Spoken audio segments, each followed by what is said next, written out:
Hey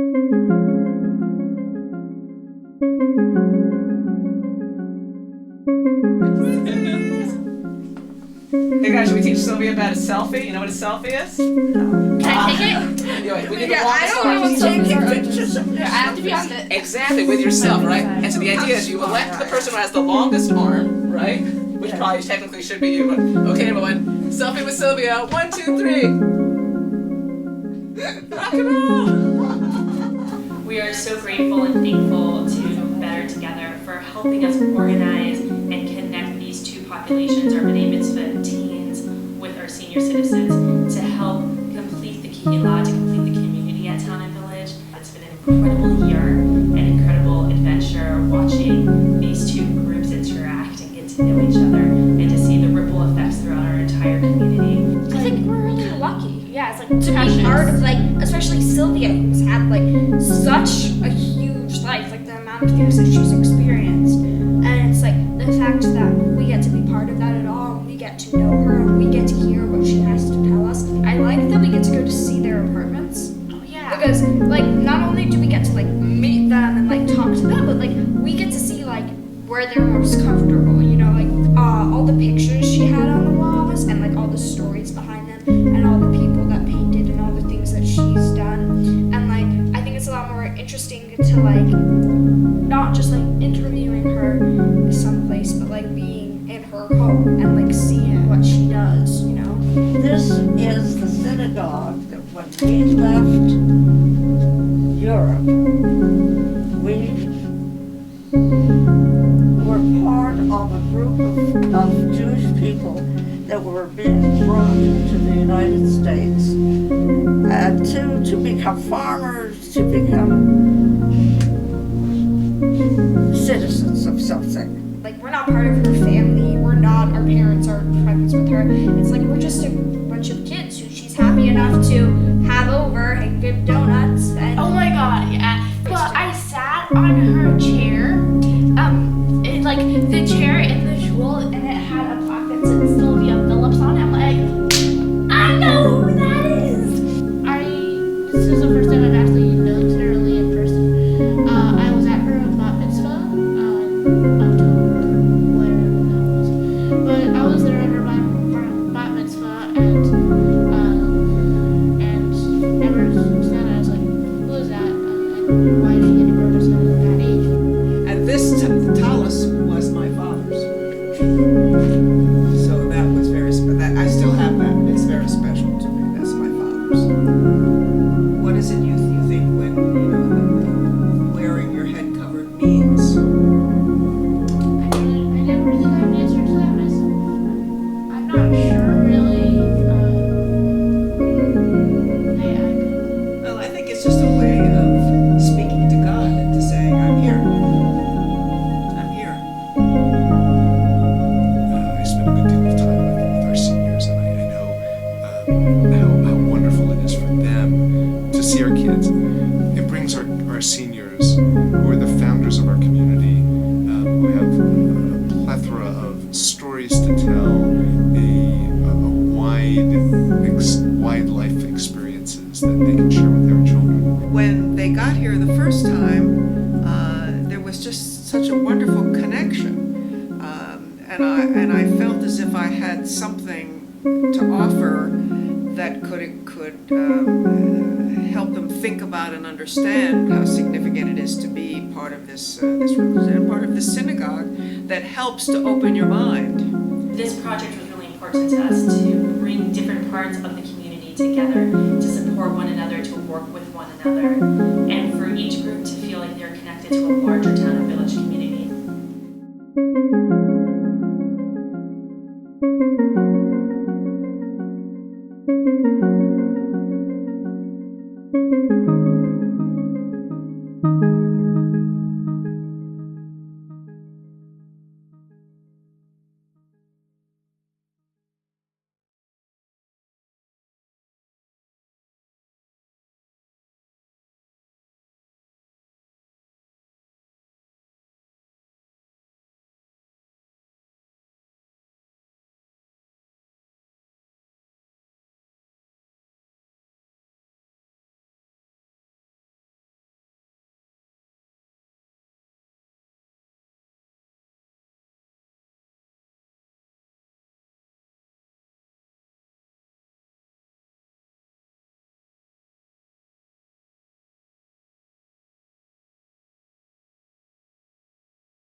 I My remember family was drilled into that. my first day in school.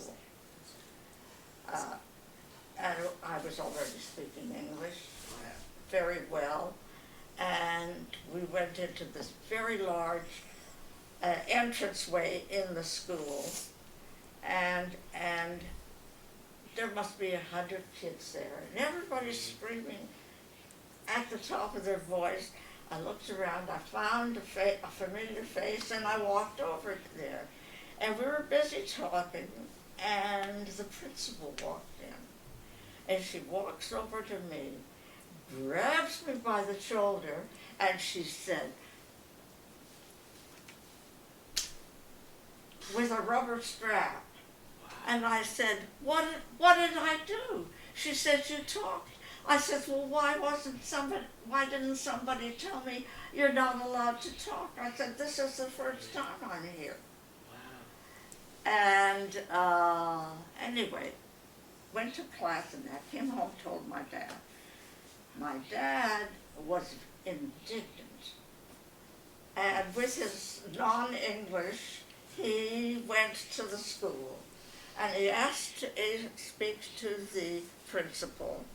And he said, why would you take an innocent child, excuse me, and punish her with a strap because she was talking?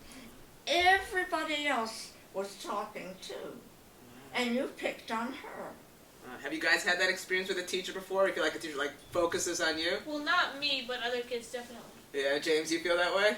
Have you ever had a teacher actually, did you hear that? A rubber strap. Well, this was Right. a rubber strap. A rubber strap, right? Yeah. So back then, right, kids could actually be hit by their teachers. So I continue that the teacher Yeah. apologized. Oh, yeah? And they sent me up to her room and she apologized. And I had gotten over it. You Yeah. know, I was one of these goody-goody girls who never got into trouble. Yeah. And here all of a sudden she's strapping me. Oh, my God. Wow. And when I came home, I was indignant. Does everyone know what indignant means? My grandpa, he was a really bad kid. He was part of a gang when he was in our age, and he spent half of his childhood getting whipped, getting hit, and staring at a ceiling in his bedroom being grounded. Oh, well, His father was just plain mean. How many of you guys argue with your parents? I am really, really everybody hard. argues with their parents. The parents are never really right all the time. Ah, but you heard it from Sylvia herself. Parents are not usually right all the time. No, You can no. quote her, you I can quote her on can't it. relate No. to that. My mom said $200 when I sold that out. My mom said that when she didn't know that her father wasn't always right till she was 11 years old. And because I'm like, a lot of the times he does this thing that really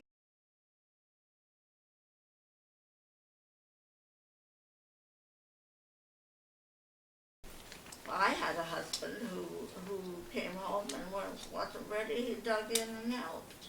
Really? Oh, yes. Wow. So, you gotta choose right. Yeah. Now that's a good lesson. You gotta choose right in life, right? I got married to Harry, and he was a New Yorker, and we came to New York. And gradually my dad died, and my mother was all alone in the city of Edmonton. And I called her every Sunday morning.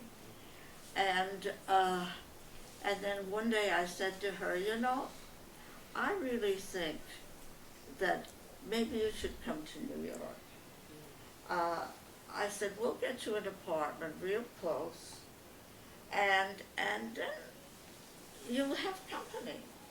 See, my brother didn't live in the same city. I'm sorry, it's sweetheart. fine. No, it's my fault. And she said, no. And anyway, my husband flew down, closed her house, and packed her stuff and brought her here. At which point she had a bird. She had a canary, and the canary tried very hard to talk, couldn't, but that was okay. But my mother would take a nap in the afternoon. And if she took a nap, she was hard of hearing. She didn't hear. She always left the cage door open. The cat would come out of the cage, fly over, get onto my mother's shoulder, and peck at her nose to wake her up. And she did that all. Can you imagine a bird being so smart as to realize that? My mother was so proud of her. All right. Look, Sadie was acting it out. Let's see it. Ah, bravo. Give her an Oscar. Right. Very nice. Very nice. So it's just one of those things. But my mother was very good with animals, as am I. So be the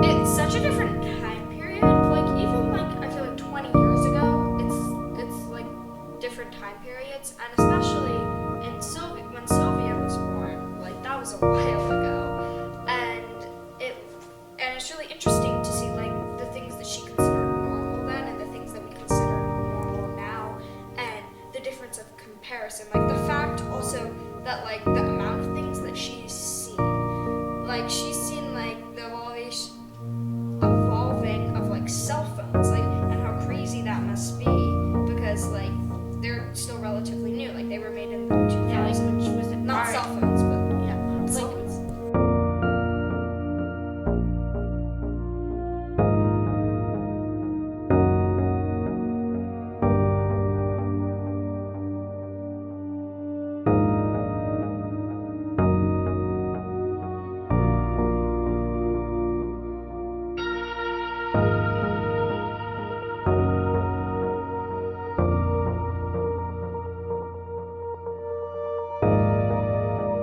It's kind of cool, like every once in a while we do see them. It's kind of cool, like knowing people outside of our Hebrew school class and their parents, because for previous years it was like I'd be in services or I'd be in junior congregation, and when I'd come out, I'd see my family, and I'd see Sarah's family, and I'd see Leah's family, and we'd all sort of hang out, the three of us, and our parents would talk, and my mom was always like talking to other people around, and I was like, how do they know these people? And how do they know how old I am? I think as you're growing up here, like you have a community of your Hebrew school class, especially because ours is so small. Now it's kind of nice that like we'll see seniors who like we know, and we'll be like, oh hi, and they'll like remember us, and it's kind of nice.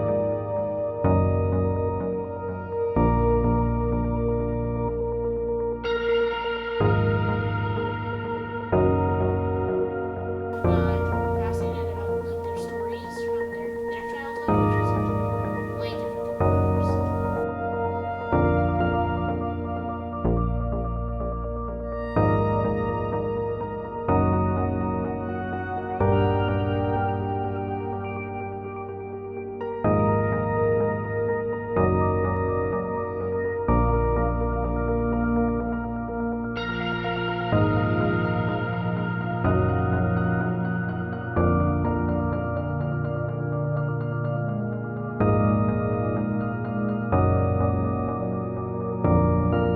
It's really cool because it's almost seems like if you're someone we're related to, but we still much more like the people that we think.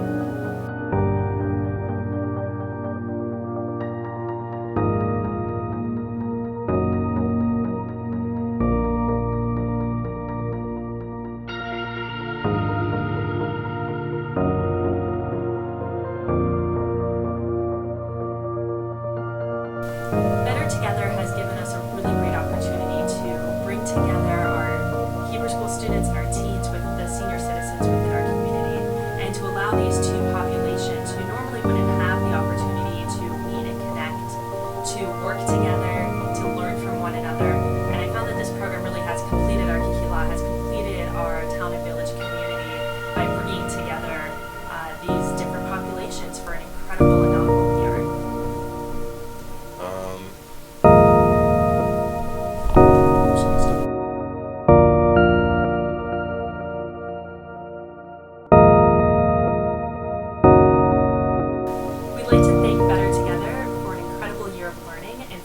new tradition.